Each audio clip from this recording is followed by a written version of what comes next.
Good afternoon na pala kasi alas 2 na yata. No, 1 o'clock. So, nakapagsimba na kami ngayon, friends. Tapos, nandito kami sa likod kasi nagpuputol si Shannon ng mga puputulin niya yung kahoy na isa dyan na sobra na ba. Dahil nagkadikit-dikit sila. Tapos, kasi next month, ulit kami, magkakamping-camping dito lang din sa backyard namin. Yan. So, gagamitin din namin yung mga sanga-sanga sa gagawin naming fire pit kasi di ba malamig. Yan. Tapos, hinihintay ko yung mga bata. Yan, ang ating ito sa ano to nila Shannon, yung pinamimigay nila sa mga tao nila. Sa, sa trabaho na tapos kumuha din ako. Tapos pati jug natin para may malamig tayong tubig. Ayan, yan yung puputulin niya na kahoy. Mahangin siya, friends, mahangin. Tinitingnan ko kanina, ang ganda-ganda pala ng ng bulaklak. Ayan. Yan. Ang ganda.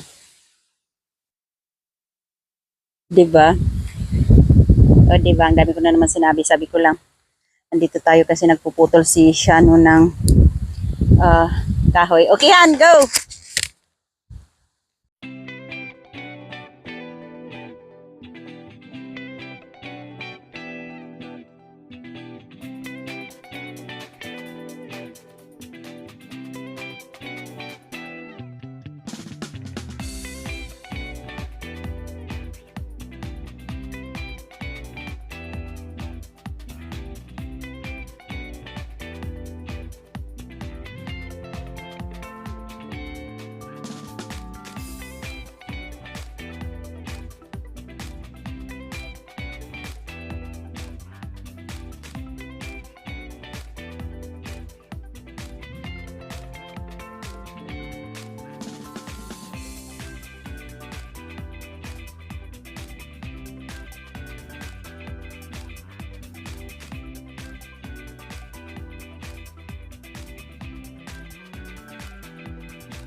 So, okay friends, ayan, si Ainsley tsaka si Glennon, mag-aano muna sila, magsusundo kay Sophie sa simbahan.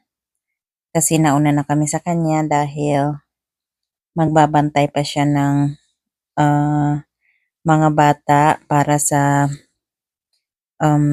second service.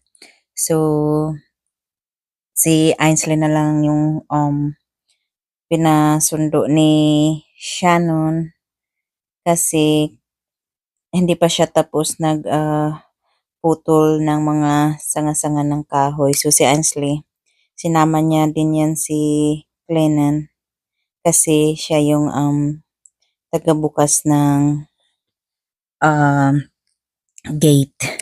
Yan, tingnan niya. Si Glennon, pinabukas niya ng gate kaya niya yan sinama. Yan, tapos hindi nila yan isasara mamaya na naman pag balik na nila. Yan. So he gonna cut one more tree, friends, that one. So wag ikakat namin kasi mga oak tree lang naman sila para mapalitan namin ng mga fruit trees. Tingnan nyo yung natin, hindi pa rin hinog yung ating custard apple. Kala mo black or brown. Okay, go Han. You got this.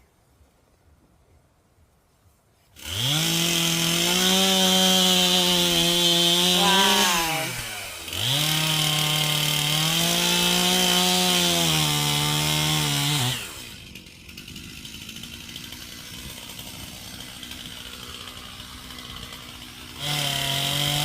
Careful.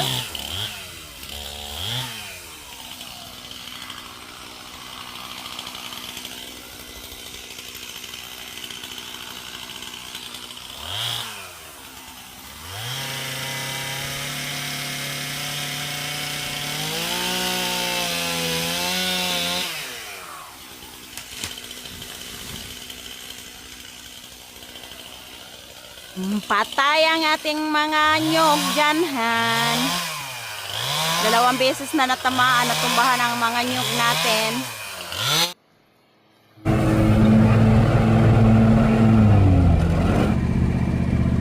Why she got that a lot? Got a whole box. Look friends, magkakanya-kanya kami ng kakainin tonight. Si Ainsley, gusto niya pupunta siya ay sa Wingstop siya. Tapos si Clenan, tsaka si Sophie ay Chick-fil-A. Tapos kami ni Shannon, di pa namin alam. Tapos pero sa ngayon, andyan sila.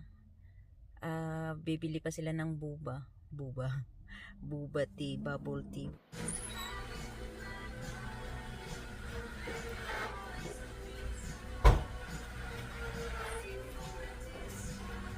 Okay friends, nandito na.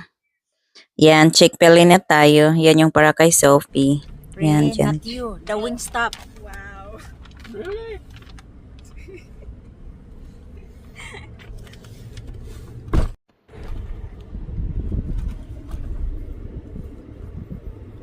That's Sophie. Number 3. There. Yeah, that's her.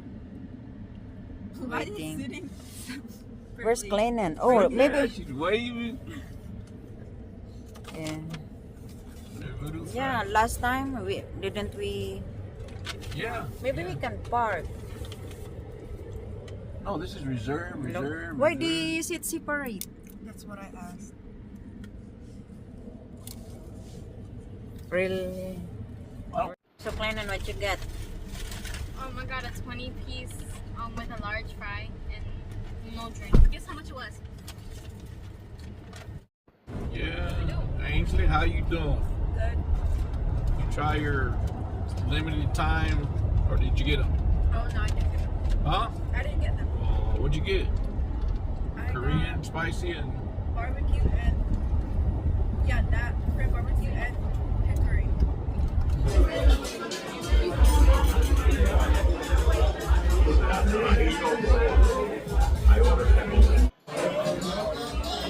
think you're gonna finish your food, huh? Thank you. Thank you. What is it called? What is that? La piquerera.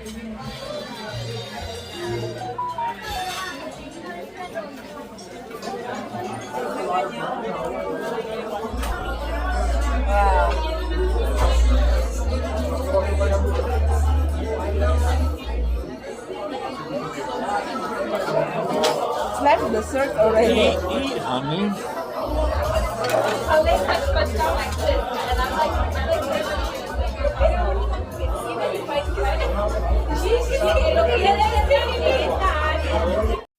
So, ayan friends, nahatid na nga namin yung mga bata. So, kami naman ni Shannon ay dito kami pumunta sa is this Puerto Rican, han? Puerto Rico, the Gandolis.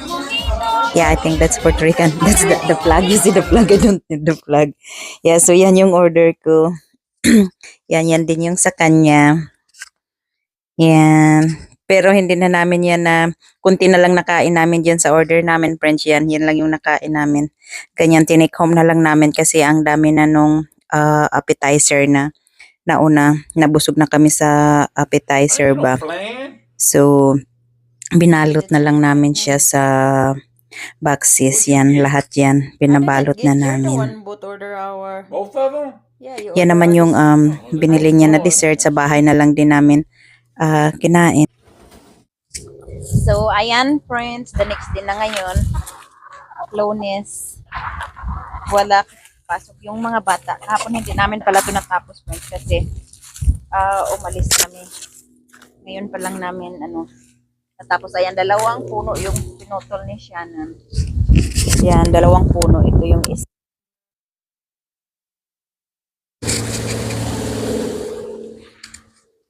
Mga manok. Medyo malamig pa rin ngayon, friends. So, itong mga malalaki-laki lang yung aanuhin namin. Lalagay ko dun sa truck. hinihintay ko lang yung mga bata. Kakagising ko lang sa kanila. Mag 12 o'clock na. So, ito yung gagamitin namin. Medyo mga malalaki sa bonfire.